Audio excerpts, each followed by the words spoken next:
Honestly, Lolo, you hit it right on the nail. Because you said your parents, sometimes they fight in front of you or argue or whatnot, and the next day it's like nothing ever happened. And I do think that prior to entering a serious relationship or even marriage, everybody tells you about the good things. You're gonna have a partner, and this is great, the wedding, and all of that. But we and myself at my house, I never really saw an example of parents fighting, arguing. So it was such a foreign idea to me when I was very angry and Len and I were arguing all the time. I thought that was abnormal because I didn't see that in my household. They sort of fought in private, maybe to shield us from, the realities of the relationship and whatnot. And I understand that they want to protect us. But also, as you say, we don't get this idea of what marriage really is, what a relationship is. Because then you might think, well, since we're fighting so much, that must not mean be normal. Therefore, I should, exit or the relationship is not going well. But I think by seeing your parents go through certain things, whether it's arguments or whatever it is, then you have a more realistic view of what a relationship is. So when it happens in your relationship, you're like, oh, it's supposed to happen, but you can work it out, just like my parents did, right? Yeah. So that's quite powerful. I like that. Yeah. Well, go ahead. Oh, I just was going to add just a little anecdote, because I remember the first time I felt like we didn't see eye to eye on something, and I was like, okay, I guess this is gonna be our first argument. And then it was really strange because in my mind it's like, okay, we're coupled, and I feel like you should get me and I should get you, sort of, magically. But I remember he said clearly, I can't know what's going on in your head if you don't tell me. Wow. And, that was the click for me. And I'm actually an introvert. I remember at the beginning of our relationship, he was the one trying to get things out of me. Because I did not used to share. I did not used to confine into someone. Or let somebody know what I'm actually feeling inside. Like, I'm the type of person to keep things bubbled in. And when he said that, it was like, okay, I'm going to try to verbalize what I actually feel. And that was the first time that, for me, I did that exercise. And I think that is what is key in our relationship, in the sense that even if we don't see eye to eye, there's always a moment where I give in and I say, blah, blah, blah, I didn't like that. Or for him, sometimes, it will just stay silent for days. I'm like, definitely there is something wrong. And if I ask, okay, are you okay? Yeah, everything's fine. Second day, are you okay? Yeah, everything's fine. Third day, it's like, okay, I give you room. Now sit down and tell me what's wrong. So we actually talk it out, even though it can take days. But eventually, I feel like we don't scream at each other, but we definitely always come to a moment where we sit down and we talk it out. And I think that's like the best therapy. Yeah, no, to add to that, it's just because, like, for me, I'm somebody who very much dislike conflicts. Strongly dislike conflicts. So if I'm feeling something and I don't want to have to talk with, like, in an angry voice and have to regret something later, and that is also a no-no for me. Like, I hate regrets and things like that. So I'd rather just, like, I'm just gonna take it in right now and then think it through logically. Like, did I do everything, or did I not do anything? Did she do everything, or did she not? Or, or whatever the situation was. Mm-hmm. So for me, like, and I find like, okay, the fact that I'm able to approach it in that way and not just like right off the bat, just like blow up and just say whatever's on my mind, like we're able to actually get to a solution much quicker. Mm-hmm. So, and what, like, you guys said so many things right there. You guys talked about being vulnerable, about opening up, about developing that trust between you two. Is there a characteristic that you believe is the most important in a relationship for it to be successful?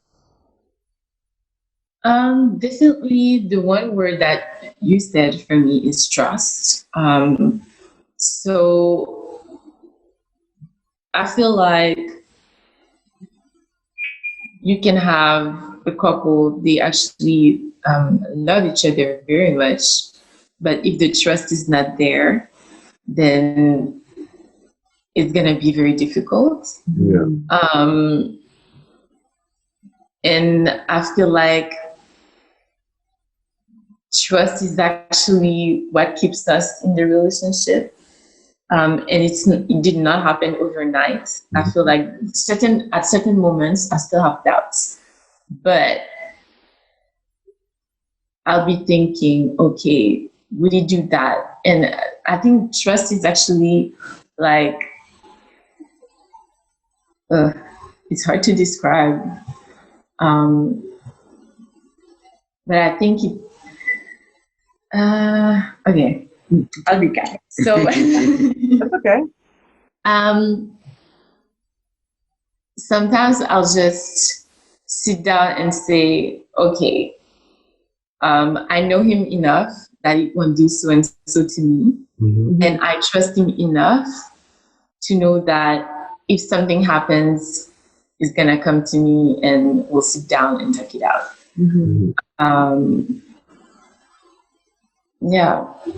For me, trust is the most important thing in that sense. Yeah, no, for me, it would have to be definitely trust is definitely one of the big three for me.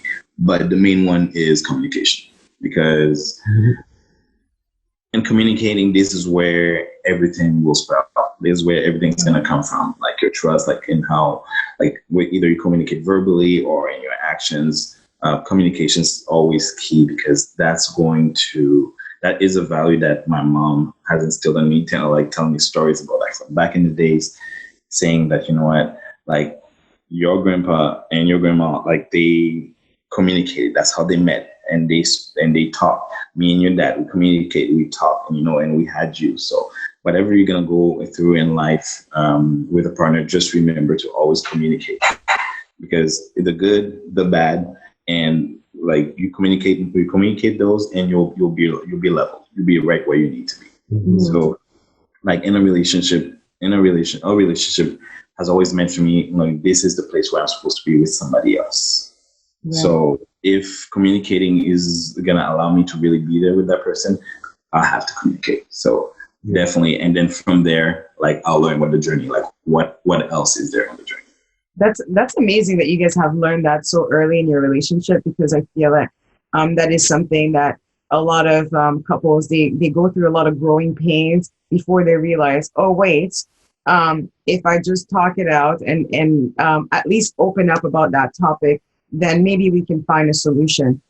Sometimes we resort to a lot of our own ways to resolve problems, such as staying silent. I see myself in that, right? Then you feel like, okay, well, if the person notices that I'm mad, then maybe they'll fix it, Mm-hmm. But nothing ever gets fixed, because the person doesn't even know what you're mad about. Mm-hmm. Yeah. So, and you come to realize that very quickly, because it actually doesn't resolve anything, right? It just festers up even more and more. So if you guys have this key right now, because those are keys to the relationship: trust and communication, and that's what it's about. I think, in my personal opinion, your relationship will grow and develop in a like very meaningful and long lasting. So that's awesome to hear. So the last thing that I want to ask is sort of going back to the Haitian culture.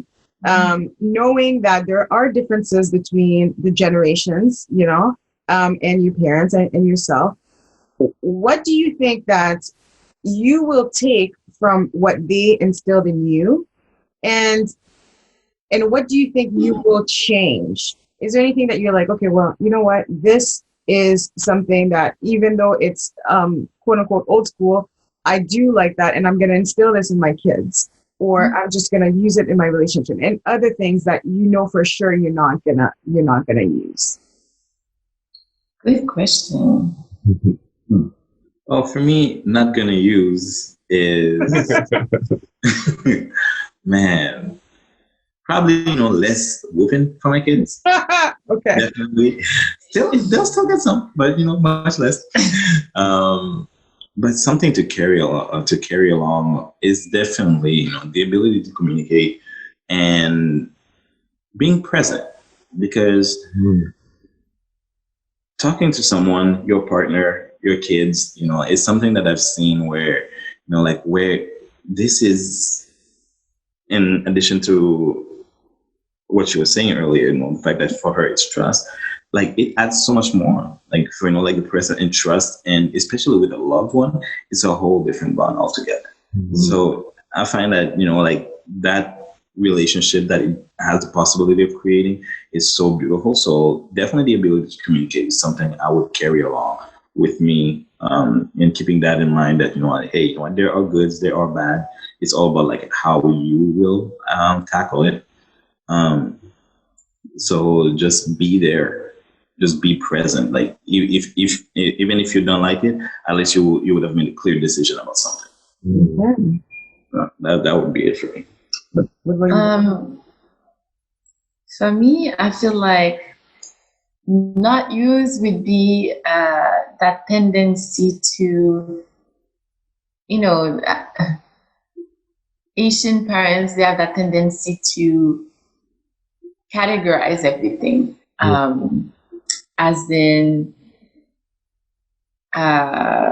if I can say about professions, it's a well-known thing that the three main professions that are actually respected in the Haitian community is lawyer, doctor, or whatever. Yeah. And my parents were not exactly like that, but definitely at some point I did feel the pressure to become a lawyer just because I argue a lot. Yep. And definitely this is not something I would wish to force upon my children, if I have them. I feel like I want to give them the liberty to explore for themselves, whatever they want to become, whatever they want to do, whatever they want to try, explore. So keep the door open for them. Something to maintain. Well, my parents, like I had both personalities. My mom is more strict and categoric and, on the dot. She's more like the disciplinary type. And my dad was the one that was more,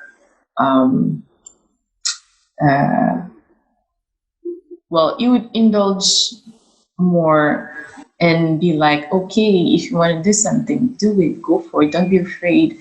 If you want to try this, go ahead and do it. Definitely more laid back. Yeah, it's the more laid back one. So I had the balance of knowing the boundaries, but at the same time, not be afraid to explore a certain type of things that I want to try. So I feel like I sort of want to give my kids that balance. So if I would listen to my dad only, then hey, party, Do whatever you want. Right? So definitely, we are all girls in my house. So we are all daddy's girls. So definitely his weakness would be to say yes. And my mom would be the one to say, no, this is like that in my house. We do things that way in my house. So I won't want to be that strict, but definitely for us to have some kind of balance when it comes to parenting, for example, when it comes to relationship.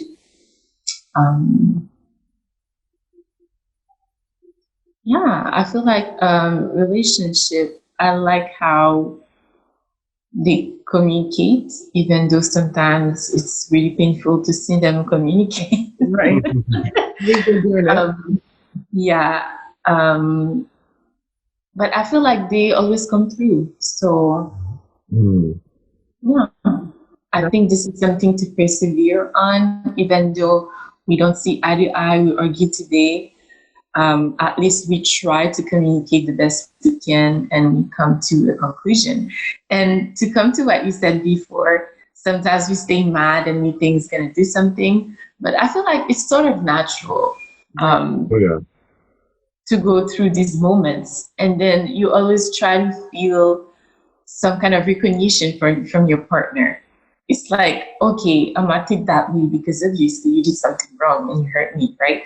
And even though it's not communicated, you try to do like a nonverbal thing, hoping that they're gonna catch it, they're gonna see it. But I mean, we're all imperfect. We're all humans, and we all want that recognition. We all want that. How do you say that? Acknowledgement. Of okay, I want you to see my feelings and such.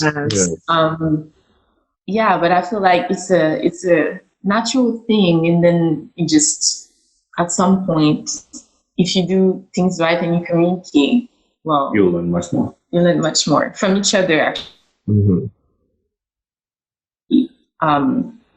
Now I know that okay, if he does it at a certain face, yeah, you have a face, or you have a Trust me, Dany, you have that face.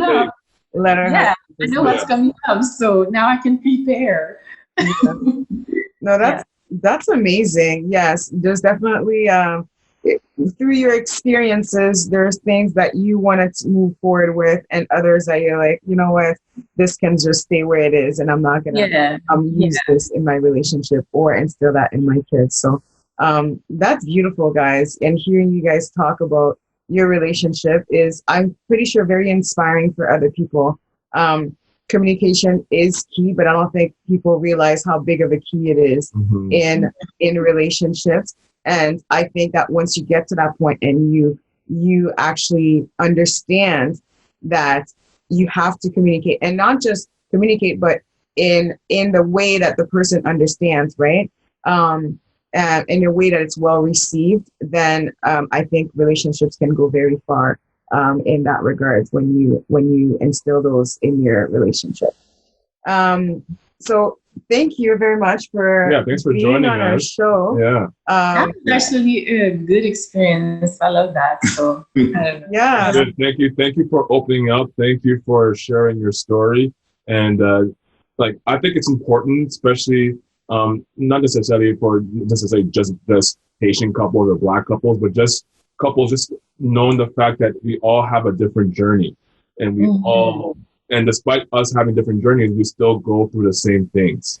There's a lot of things that you said that resonated with me that occurred in our relationship, and it's good to know that at least you guys are committed to each other, and you have that engagement with each other to just grow together, to try and evolve, and it's to trying to stay together in the long run, right? So it's all about working towards building your relationship for it to be stronger. And that's very powerful right there.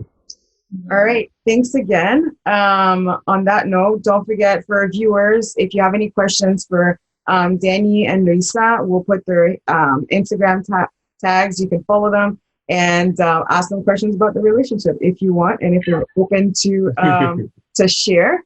And don't forget to like, comment, and subscribe on their YouTube channel. So until next time, don't forget to live your truth.